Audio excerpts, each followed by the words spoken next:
Banyak orang bangun di pagi hari dan langsung memikirkan masalah mereka. Masalah-masalah ini berhubungan dengan ingatan-ingatan tertentu, dan ingatan-ingatan ini terhubung dengan orang-orang dan hal-hal tertentu. Otak Anda seperti perekam tua yang memutar kaset yang sama setiap hari. Jika otak Anda adalah rekaman masa lalu, maka ketika Anda memulai hari, Anda sudah berpikir dan hidup di masa lalu. Setiap ingatan Anda terkait dengan emosi, dan emosi adalah hasil akhir dari pengalaman masa lalu. Saat Anda mengingat kembali masalah-masalah Anda tiba-tiba merasa tidak bahagia, sedih, dan bahkan sakit. Cara Anda berpikir dan merasa menciptakan keadaan diri Anda. Dengan kata lain, hal itu menciptakan karakter Anda. Jika seluruh keadaan diri Anda saat memulai hari berada di masa lalu, itu berarti bahwa masa lalu tersebut lambat laun akan menjadi masa depan Anda. Contohnya, sesuatu yang terjadi kemarin membuat Anda marah. Hari ini, Anda bangun, memikirkannya, dan merasa marah lagi. Jika Anda melakukan ini selama 2 hari, orang-orang akan mengira Anda mengalami hari yang buruk. Jika Anda melakukannya selama seminggu, orang-orang akan berpikir Anda sedang dalam suasana hati yang buruk. Jika Anda terus seperti ini cukup lama, kemarahan akan segera menjadi bagian dari karakter Anda. Anda akan dikenal sebagai orang yang selalu marah. Dari contoh ini, Anda bisa melihat bahwa pikiran Anda ada hubungannya dengan takdir Anda. Itu berarti jika Anda terus berpikir di masa lalu, Anda akan terus menciptakan kehidupan yang sama. Tanpa disadari, Anda terus menciptakan kehidupan yang sama yang bahkan tidak Anda sukai. Biasanya seperti ini, Anda bangun dan mengambil ponsel Anda, membaca beberapa email atau pesan teks, lalu memeriksa berita, dan akhirnya merasa terhubung dengan segala sesuatu yang sudah Anda kenal dalam hidup Anda. Setelah itu, Anda menjalani serangkaian perilaku rutin. Anda bangun dari tempat tidur di sisi yang sama, mengambil secangkir kopi dengan gelas favorit Anda, mandi, berpakaian, dan mengemudi di rute yang sama menuju tempat kerja. Akhirnya, Anda tiba di tempat kerja dan melihat orang-orang yang sama, yang menekan tombol emosional yang sama. Setelah bekerja, Anda terburu-buru pulang untuk melakukan hal yang sama lagi besok. Ini menjadi rutinitas Anda, dan rutinitas ini bekerja seperti program komputer. Sekarang, Anda telah kehilangan kebebasan terhadap sebuah program. Anda tidak lagi mengendalikan, tetapi program bawah sadar yang mengendalikan Anda. Pada saat kita berusia 35 tahun, 95% dari kepribadian kita terdiri dari perilaku yang dihafal, reaksi emosional, kebiasaan yang tidak disadari, sikap yang telah terpaku, keyakinan, dan persepsi yang berfungsi seperti program. Kemudian, Anda dapat menggunakan 5% dari pikiran sadar Anda untuk berkata, "Saya ingin sehat, saya ingin bahagia, saya ingin bebas." Namun tubuh dikendalikan oleh program yang berbeda. Anda mempertaruhkan 5% pikiran sadar melawan alam bawah sadar yang mencakup 95%. Ini seperti seorang pria kurus biasa, yang bersaing dengan seorang pengangkat beban olimpiade dalam kompetisi angkat berat. Oleh karena itu, tidak heran Anda tidak bisa membuat perubahan dan akhirnya kembali ke program lama, menciptakan kehidupan yang sama. Jadi, bagaimana Anda bisa mulai membuat perubahan?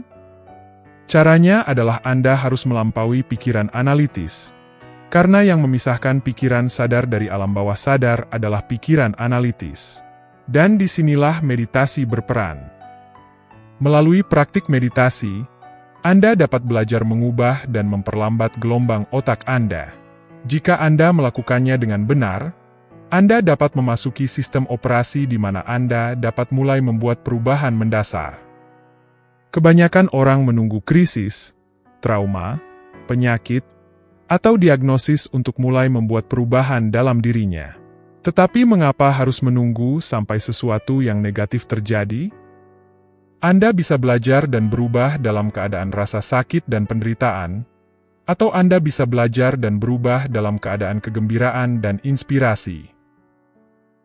Kebanyakan orang menghabiskan 70% hidup mereka untuk bertahan hidup, dan mereka hidup dalam tekanan.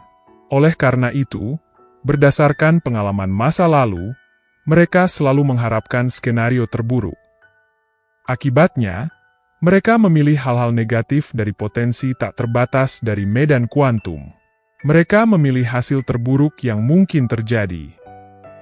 Ini seperti melihat menu dengan jumlah hidangan dan minuman yang tak terbatas, tetapi memilih yang terburuk. Ini terjadi seperti ini, setiap kali Anda mengingat peristiwa negatif, Anda menghasilkan kimia yang sama di otak dan tubuh Anda seolah-olah peristiwa itu sedang terjadi lagi. Anda mengirimkan sinyal emosional yang sama ke dalam tubuh Anda. Dalam arti di sini, tubuh Anda adalah alam bawah sadar Anda. Tubuh Anda tidak tahu perbedaannya. Tubuh berpikir bahwa peristiwa negatif tersebut benar-benar terjadi saat ini. Kebanyakan orang terus-menerus menciptakan kembali keadaan emosional negatif mereka dengan terus memikirkannya. Ketika tiba saatnya untuk melepaskan emosi negatif ini, mereka mungkin berkata, "Saya benar-benar ingin berubah." Tetapi masalahnya adalah bahwa tubuh Anda lebih kuat daripada pikiran sadar. Tubuh Anda telah dikondisikan oleh emosi negatif selama bertahun-tahun. Tubuh Anda dulunya adalah pelayan, tetapi sekarang ia adalah tuan. Ketika Anda tiba-tiba memutuskan untuk berubah dan melangkah ke wilayah yang tidak diketahui, tubuh Anda tidak menyukainya. Tubuh lebih suka merasa bersalah dan menderita, karena itu adalah sesuatu yang akrab dan dapat diprediksi. Yang tidak diketahui adalah tempat yang menakutkan bagi tubuh Anda. Memasuki wilayah yang tidak diketahui seperti melompat ke sungai yang dalam. Tubuh Anda tahu bahwa ia akan mati jika Anda berhasil sampai ke sisi lain dari sungai tersebut. Jadi ia akan melakukan segalanya untuk menghentikan Anda untuk melompat ke dalam sungai. Itulah mengapa pada saat Anda mulai bermeditasi, tiba-tiba hidung Anda gatal, tiba-tiba Anda teringat tugas penting yang perlu Anda lakukan, atau ingatan dari 20 tahun lalu muncul entah dari mana. Itu adalah tubuh Anda yang berkata, "Menyerahlah, dan mari kembali ke kehidupan lama kita yang menyedihkan." Tubuh memiliki banyak alat, dan ia akan menggunakan setiap alat tersebut untuk menghentikan Anda memasuki ke wilayah yang tidak diketahui. Wilayah yang tidak diketahui adalah tempat terbaik untuk menciptakan masa depan Anda, dan cara termudah untuk memasuki yang tidak diketahui adalah melalui meditasi. Begitu Anda berada dalam keadaan meditasi yang dalam, Anda dapat mulai menciptakan masa depan Anda. Kehidupan baru seperti apa yang Anda inginkan? Perilaku apa yang ingin Anda tunjukkan? Anda ingin menjadi orang seperti apa? Cara terbaik untuk menciptakan masa depan Anda adalah dengan menutup mata dan membayangkan hal-hal atau perilaku yang Anda inginkan untuk hidup Anda.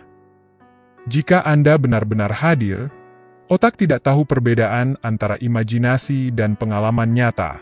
Melalui tindakan imajinasi, Anda menginstal program perangkat lunak untuk kehidupan masa depan Anda. Dengan melakukannya, otak Anda tidak lagi hanya merupakan rekaman masa lalu, ia sekarang adalah peta untuk masa depan. Dan jika Anda terus seperti itu, Anda bahkan mungkin mulai berperilaku seperti orang yang bahagia.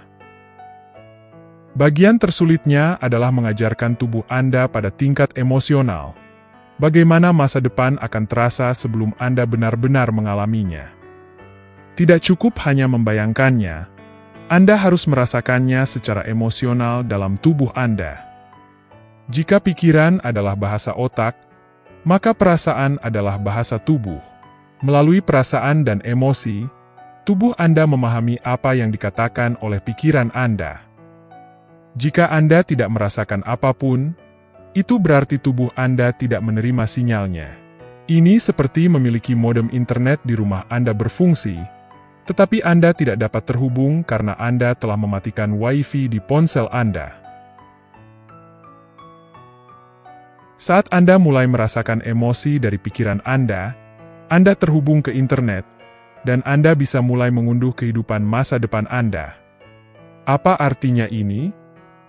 Ini berarti Anda tidak perlu lagi menunggu kesuksesan untuk merasa sukses. Anda tidak perlu lagi menunggu kekayaan untuk merasa berlimpah. Anda tidak harus menunggu hubungan baru untuk merasakan cinta. Menurut kuantum realitas, saat Anda merasa kaya dan berharga, Anda menciptakan kekayaan.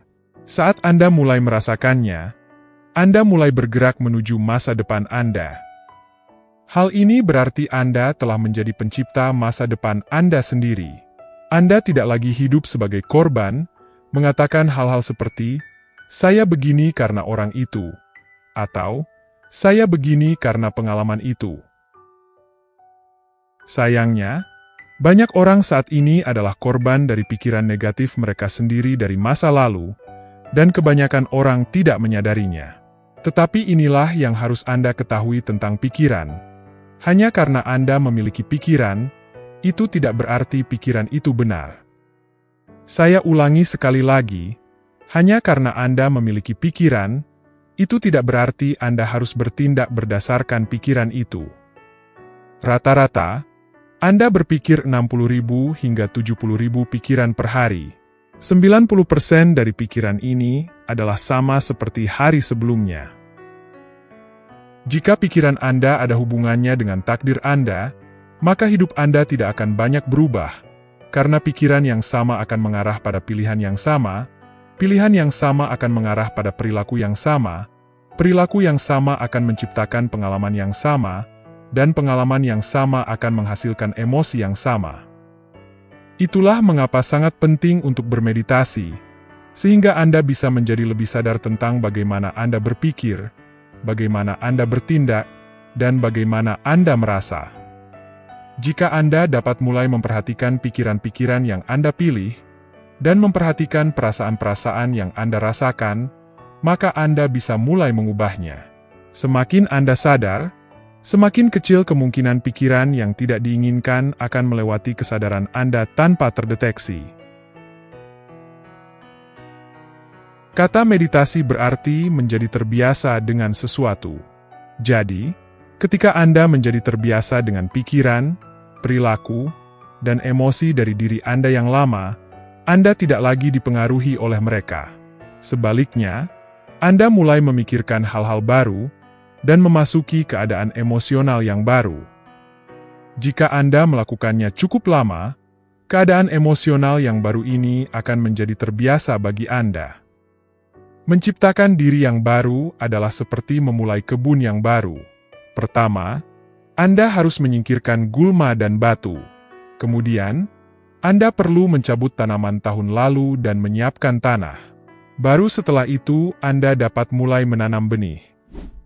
Meditasi bekerja dengan cara yang mirip seperti itu. Anda menyiapkan kebun yang baru, dan itu bukan tugas yang mudah. Melatih tubuh Anda untuk duduk dan bermeditasi adalah seperti melatih hewan liar atau anjing. Mungkin Anda berkata, "Duduk dan tunggu di sini," tetapi ia berlari pergi. Kemudian, Anda menangkapnya dan membawanya kembali. Tentu saja, ia berlari lagi, dan Anda menangkapnya dan membawanya kembali lagi. Begitu Anda mulai bermeditasi, tubuh akan berkata, "Hei, ini sudah jam 8, biasanya jam begini kita membaca email dan merasa kesal pada jam ini, tapi sekarang Anda duduk dan tidak melakukan apa-apa. Anda sekarang tidak sesuai jadwal. Selama bertahun-tahun, kita selalu merasa kesal bersama pada jam segini.